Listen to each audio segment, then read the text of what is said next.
Hey guys, Professor Bill, Comic Book University, and DCeased Unkillables, issue number 3 of 3.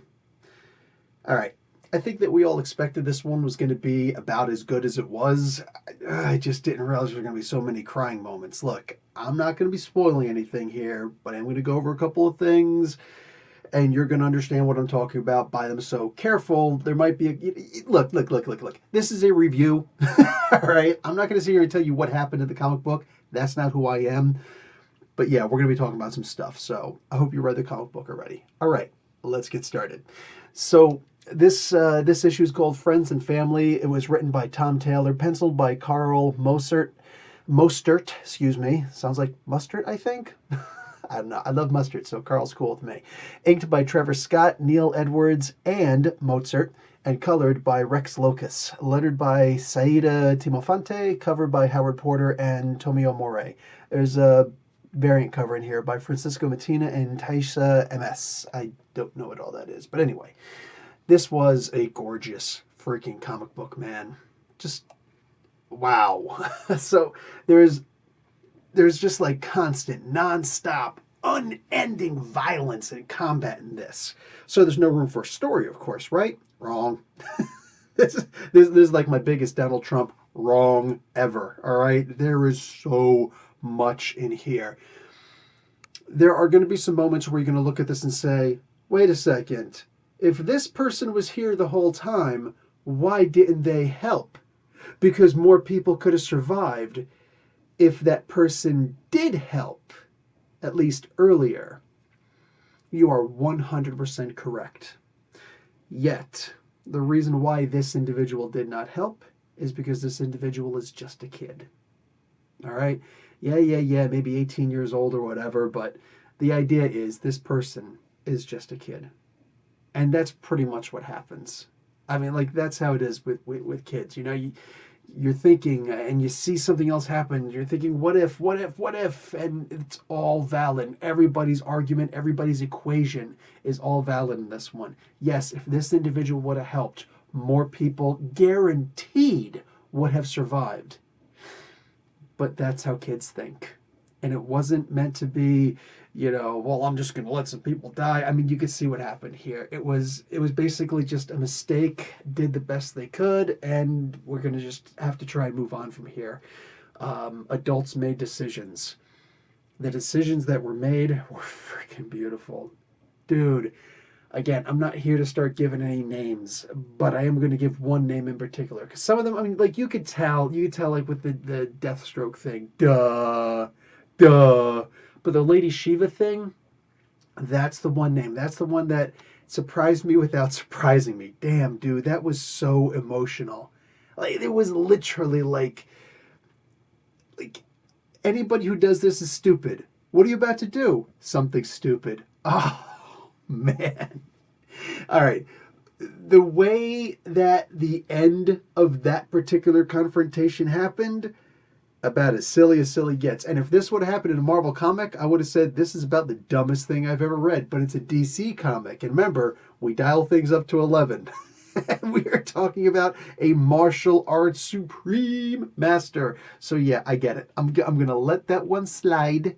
I'm going to let that utter silliness slide because it was about as epic is supposed to be. And I'm saying right now, with that one scene alone, that many people are probably going to say, oh, this is just stupid. How, yeah. You're not wrong. But the fact that Tom Taylor did that shows that Tom Taylor gets it. He gets the kung fu, black belt theater or kung fu theater stuff from way back in the day. He gets DC Comics. He gets that character. He gets it. Damn it, dude. Once again, I got to give props to freaking Tom Taylor, dude. This guy, he goes out of his way to just bring authenticity to these characters. I'm going to say, in many ways, better than most people can. This was awesome. I looked at this, I was like, this is so, okay, that was actually pretty good. It just fits so well. The thing at the end, memorializing those who didn't make it, but who were so close. Oof. And to see how it worked, again, this is Tom Taylor making a story and weaving other stories into the story, not in a way that breaks the original story.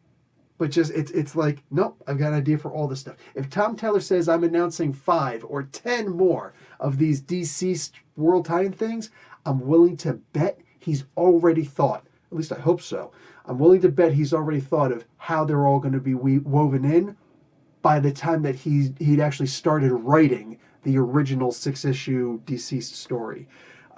That's just the way I see this. They're so perfectly blended. It's like a quilt, man. You got like all these different boxes with scenery happening, but they all go into one big blanket, right?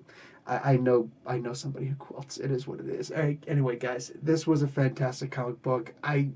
Look, honestly, Mozart has a lot of work to do on his art. I get it. This was supposed to be a zombie story, and it fit as far as a zombie story goes. Maybe he was, drawing this specifically as a zombie story. I don't know. But if this art would have been in any other comic book, it would have been dreadful. In this comic book, it was just, it was a little tiny bit distracting. You know what I'm saying? It is what it is. It is what it is. I believe I've never had a problem with his art before. I look at this as like certain parts, like, the getting angry stuff. It just looked too roundish, but it literally looked like the stuff that you would see in a zombie movie anyway. It almost looked exactly like the CG in I Am Legend, which was a crappily CG'd movie in the first place. So maybe that's what he was going for. Maybe he was trying to go for a little bit of camp in his images. I don't know.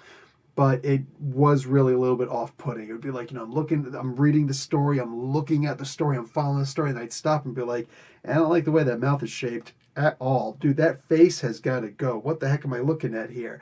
But, I'm trying to understand it in the context of the story. So it is what it is. Literally, if I had a complaint, it would be about the art. But even then, I'm not sure. And I noticed it more in this issue than the other two because he did all of the work. He did all of the pencils. And many of the inks in all 3 of the stories. So it is what it is. But I literally had to go back and look to make sure that he did, because in this particular issue, and you know what? Maybe it's just because I'm looking at it digitally. I'm gonna add that caveat in there because I just now thought about that. I'm reading this one digitally. I didn't buy the physical copies of this. This is a Comixology gig. So yeah. Anyway, guys. I still like the story. I love the story. The art, good enough. Good enough that I'm questioning, was it supposed to be like this or not? And I'm moving on from here. I am looking forward to Taylor announcing more of these kinds of stories in the future because hell's yes. Hell's yes. Anyway, guys, hopefully I can get back to doing some physical copies again pretty soon, but we'll see. We'll see. Anyway, guys, I'm about out. Hey, if an ad plays at the end of this, wouldn't kill you to, let the ad play. And this way, all of your favorite YouTubers, myself included, we actually get paid for the creation of this video. Ads is what pays us. I appreciate likes. I appreciate the subscriptions. I appreciate all of that good stuff. It's the ads that actually pay us, though. Love you guys, and I'm out. Professor Bill, Comic Book University. Class dismissed.